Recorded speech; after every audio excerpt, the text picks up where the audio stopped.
యెహెజ్కేలు గ్రంథము 40వ అధ్యాయము.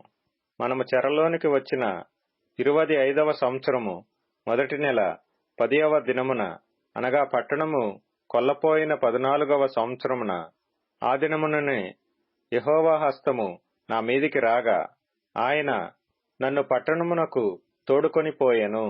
దేవుని దర్శన వశుడనైన నన్ను ఇశ్రాయేలీల దేశములోనికి తోడుకొని వచ్చి మిగుల ఉన్నతమైన పర్వతము మీద ఉంచెను. దానిపైన దక్షిణపు తట్టున పట్టణము వంటిదొకటి నాకగుపడెను. అక్కడికి ఆయన నన్ను తోడుకొని రాగా, ఒక మనుష్యుడుండెను. ఆయన మెరయుచున్న ఇత్తడి వలె కనబడెను. దారమును కొలకర్రయు చేత పట్టుకొని ద్వారములో ఆయన నిలువబడియుండెను. ఆ మనుష్యుడు నాతో ఇట్లనెను, నరపుత్రుడా, నేను నీకు చూపుచున్న వాటినన్నిటినీ కన్నులారా చూచి చెవులారా విని మనస్సులో ఉంచుకొనుము. నేను వాటిని నీకు చూపుటకై నీవిచ్చటికి తేబడితివి. నీకు కనబడు వాటినన్నిటినీ ఇశ్రాయేలీలకు తెలియజేయము. నేను చూడగా నలుదిశలా మందిరము చుట్టూ ప్రాకారముండెను.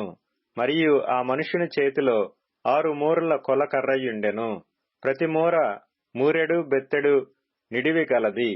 ఆయన ఆ కట్టడమును కొలువగా దాని వెడల్పును దాని ఎత్తును బారన్నర తేలెను. అతడు తూర్పు తట్టుననున్న గుమ్మమునకు వచ్చి దాని సోపానముల మీదికెక్కి గుమ్మపు గడపను కొలువగా దాని వెడల్పు, అనగా మొదటి గడప వెడల్పు బారన్నర తేలెను. మరియు కావలి గది నిడివియు వెడల్పును బారన్నర. కావలి గదులకు మధ్య 5 మూరల ఎడముండెను. గుమ్మము యొక్క ద్వారపు ప్రక్కకును మందిరమునకును బారన్నర ఎడము. గుమ్మపు ద్వారమునకును మందిరమునకును మధ్య కొలువగా బారన్నర తేలెను. గుమ్మపు ద్వారము కొలువగా అది 8 మూరలై ఉండెను. దాని స్తంభములు 2 మూరలు. అవి గుమ్మపు ద్వారము మందిరపు దిక్కుగా చూచుచుండెను. తూర్పు గుమ్మపు ద్వారము యొక్క కావలి గదులు ఇటు 3 అటు 3 ఉండెను. 3 గదులకు కొలత ఒకటే. మరియు 2 ప్రక్కలనున్న స్తంభములకు కొలత ఒకటే. ఆయా గుమ్మముల వాకిండ్లు కొలువగా వాటి వెడల్పు 10 మూరలను, నిడివి 13 మూరలను తేలెను. కావలి గదుల ముందర మూరెడు ఎత్తుగల గోడ ఇరుప్రక్కల నుండెను. ఆ ప్రక్కను ఈ ప్రక్కను మూరెడు ఎత్తుగల గోడ యుండెను. గదులైతే ఇరుప్రక్కలను 6 మూరల ఎత్తుగలవి. ఒక గది కప్పు నుండి రెండవ దాని కప్పు వరకు గుమ్మమును కొలువగా 25 మూరల వెడల్పు తేలెను. 2 వాకిండ్ల మధ్య గోడను అదే కొలత. 60 మూరలు ఎడముగా ఒక్కొక్క స్తంభము నిలువబెట్టబడెను. గుమ్మము చుట్టూనున్న ఆవరణము స్తంభముల వరకు వ్యాపించెను. బయటి గుమ్మము నొద్ద నుండి లోపటి గుమ్మపు ద్వారము వరకు 50 మూరలు. కావలి గదులకును గుమ్మములకు లోపల వాటికి మధ్యగా చుట్టూనున్న గోడలకును ప్రక్క గదులకును కమ్ములు పెట్టబడిన కిటికీలుండెను. గోడలోని స్తంభములకును కిటికీలుండెను. ప్రతి స్తంభము మీదను ఖర్జూరపు చెట్లు రూపింపబడియుండెను. అతడు బయటి ఆవరణములోనికి నన్ను తీసుకొని రాగా, అచ్చట గదులును చప్టాయు కనబడెను. చప్టా మీద 30 చిన్న గదులు ఏర్పడియుండెను.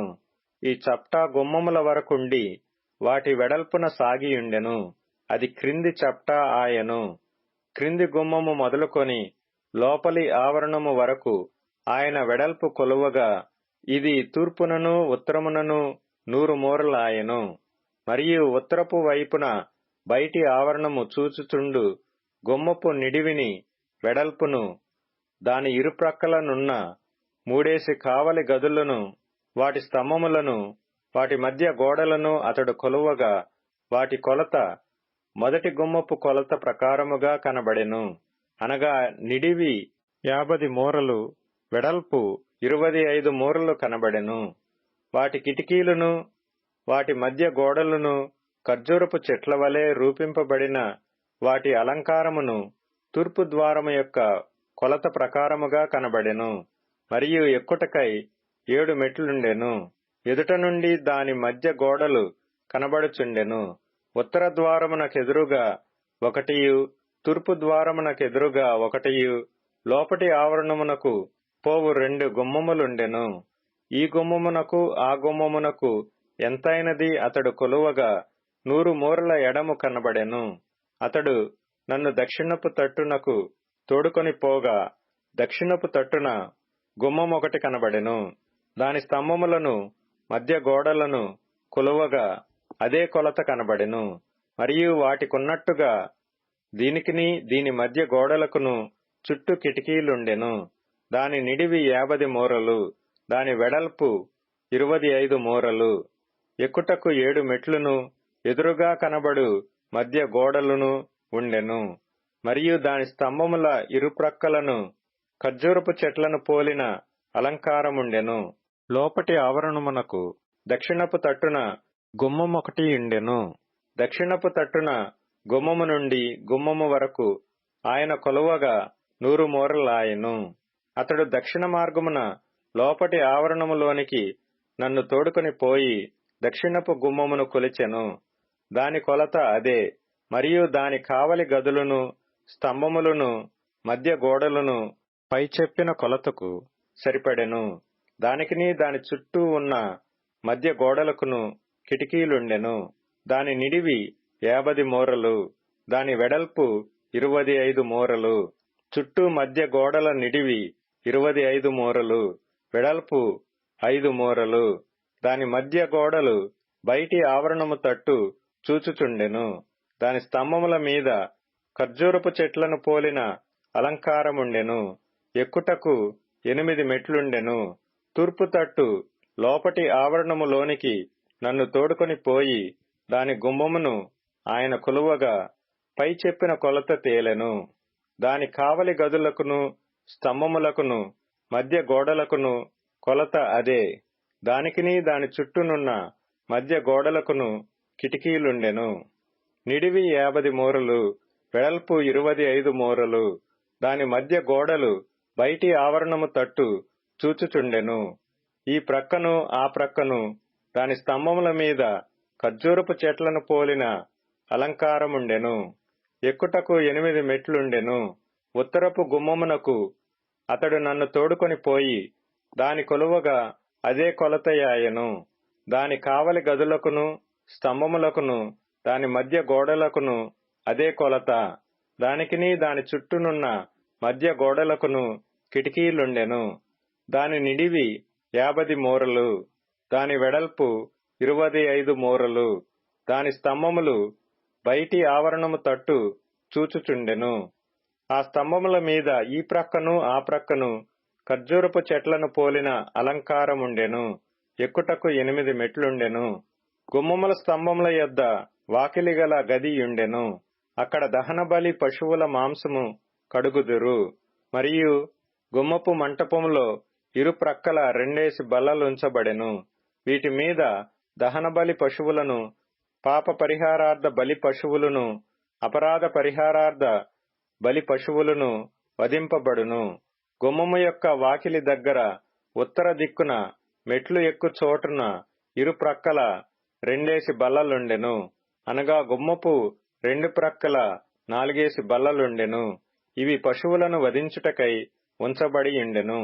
దహన బలి పశువులు మొదలగు బలి పశువులను వధించుటకై వినియోగించు ఉపకరణములుంచదగిన 8 బల్లలు ఈ తట్టు 4 ఆ తట్టు 4 మెట్ల దగ్గర నుండెను. అవి 1 మూరెడున్నర నిడివియు 1 మూరెడున్నర వెడల్పును 1 మూరెడు ఎత్తును గలిగి మలిచిన రాతితో చేయబడియుండెను. చుట్టూ గోడకు అడుగడుగు పొడుగు గల మేకులు నాటబడియుండెను. అర్పణ సంబంధమైన మాంసము బల్లల మీద ఉంచుదురు.